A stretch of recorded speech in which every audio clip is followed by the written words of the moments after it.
আসসালামু আলাইকুম, কেমন আছেন সবাই? আশা করি সবাই ভালো আছেন। তো জীবন থেকে নেয়া এপিসোডের আজকে 23তম পর্ব। তো আজকের পর্বে আর একটা গল্প শেয়ার করব, আশা করি আপনাদের ভালো লাগবে। তো আজকের গল্পটা কুমিল্লা থেকে একটা আপু পাঠিয়েছে। তো চলুন বেশি দেরি না করে আজকের গল্পটা শুরু করা যাক। আমার নামটা না হয় গোপনই থাক, আমি কুমিল্লা থাকি, মধ্যবিত্ত পরিবারের মেয়ে আমি। আমার বয়স যখন 10 বছর তখন আমার বাবা মারা যায়। মায়া খাতে আমাদের 3 বোনকে বড় করেছে, কখনো অভাব কি জিনিস বুঝতে দেয়নি। আমার বয়স যখন 16 তখন একজনের মায়ে পড়ে গিয়েছিলাম।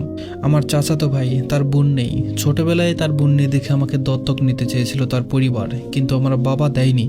ছোটবেলা থেকে তার মাকে আমি আম্মু বলে ডাকতাম, আর তাদের 2 ভাইকে আমি ভাইয়া বলে ডাকতাম। সবকিছু ঠিকই ছিল, কিন্তু সে যখন ঈদে বাড়িতে আসলো তখন তাকে কেন জানি আমার পছন্দ হয়, ভালো লাগতে শুরু করে। তার সাথে অনেক ফ্রি ছিলাম, সেও ছিল। তারা ঢাকায় থাকে। ঈদের পর চলে যাওয়ার পর বুঝতে পেরেছি আমি তাকে পছন্দ না, ভালোবাসি। কিন্তু আমি যখন তাকে আমার ভালো লাগার ব্যাপারটা বলি, সে প্রথমে রাজি হয় না। তার রাজি না হওয়াতে আমার খুব খারাপ লেগেছিল, মন খারাপ করে বসে থাকতাম। কিন্তু তার 2 দিন পর 9 সেপ্টেম্বর 2023 সে রাজি হয়। তখন থেকে আমাদের রিলেশনটা শুরু হয়। কিন্তু সে সম্পর্কে যাওয়ার আগে শর্ত দিয়েছিল, রিলেশন করবে কিন্তু বিয়ে করবে না। আমি তখনও রাজি হয়ে গিয়েছিলাম, কারণ আমি ভেবেছিলাম মানুষের ভাবনা পাল্টায়, তারাও পাল্টাতে পারে। আমি ভেবেছিলাম আমি যদি আমার সবটুকু ভালোবাসা দিয়ে তাকে ভালোবাসি, তাহলে সে অবশ্যই আমাকে ভালোবেসে বিয়ে করবে। কিন্তু আমি ভুল ছিলাম, সে পাল্টায়নি। তাকে বহুভাবে বিয়ের কথা বলেছি, যতবার বলেছি ততবার কথা বলা বন্ধ করে দিয়েছে। 6 বার ব্রেকআপ হয়েছিল। আমি নিজে থেকে আবার সবকিছু ঠিক করে নিয়েছি। ভালোবাসার প্রমাণ দিতে গিয়ে বহুবার বিলিয়ে দিয়েছি নিজেকে, তারপরেও সে আমার ভালোবাসাটা বোঝেনি। 19 ফেব্রুয়ারি 2025 তাকে আবারও বললাম বিয়ের কথা। সে হাজারো অজুহাত দেখালো, সমাজ মানবে না, পরিবার মানবে না, আরও কত কি। তার 2 দিন পরেই শুনি তার বিয়ে ঠিক হয়ে গেছে। এ কথাটা শোনার পর নিজেকে আর ধরে রাখতে পারিনি। চেয়েছিলাম আত্মহত্যা করতে, কিন্তু আমি সেটাও পারিনি। সে কেন ভালোবাসলো না আমাকে? আমার বাবা নেই বলে? আমার টাকা পয়সা নেই বলে? তাকে বলেছি সারা জীবন তার পরিবারের গোলাম হয়ে থাকবো, কখনো কিছু চাইবো না, কিন্তু সে শোনেনি। আমার আর্তনাদ তার মন গলাতে পারেনি। অবশেষে আমি বুঝতে পারলাম, আপনি যদি কাউকে সবটা দিয়ে ভালোবাসেন, তার জন্য সব করতেও পারেন। সে যদি আপনাকে ভালো না বাসে, তাহলে আপনার ভালোবাসার কোনো মূল্য পাবেন না। আসলে জোর করে কারো কাছ থেকে আর যাই হোক ভালোবাসা পাওয়া যায় না।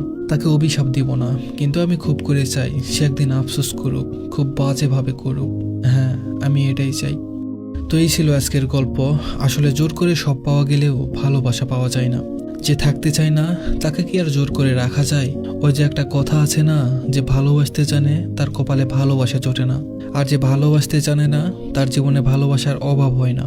আমি এজন্যই সবাইকে বারবার বলি, জীবনে যাই করেন কাউকে ভালোবাসতে যাবেন না। আপনি বাবা মা ভাই বোন সবাইকে হারিয়ে থাকতে পারবেন, কিন্তু ভালোবেসে যদি ঠকে যান, তাহলে আপনার বেঁচে থাকাকে কষ্টকর বলে মনে হবে।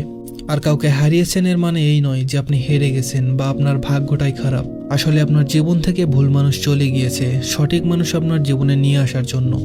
যে মানুষটাকে আপনার জন্য বানানো হয়নি, আপনি যতই তাকে ভালোবাসেন, যতই সোনার শিকল দিয়ে বেঁধে রাখেন, দিন শেষে সে আপনার জীবন থেকে চলে যাবেই। আর যাকে আপনার জন্য বানানো হয়েছে, যে মানুষটা আপনার, সে যতই দূরে থাকুক আপনার কাছে তাকে আসতেই হবে। তাই জীবন থেকে কেউ চলে গেলে ভেঙে না পড়ে, মন খারাপ না করে থেকে বরং খুশি হন যে আপনার জীবনে সঠিক মানুষ আসার রাস্তা ক্লিয়ার হয়ে গেছে। যাই হোক, আমাদের গল্পগুলো ভালো লাগলে অবশ্যই কমেন্ট করে জানাবেন। তো দেখা হবে আবার নতুন কারো গল্প নিয়ে নতুন কোনো ভিডিওতে।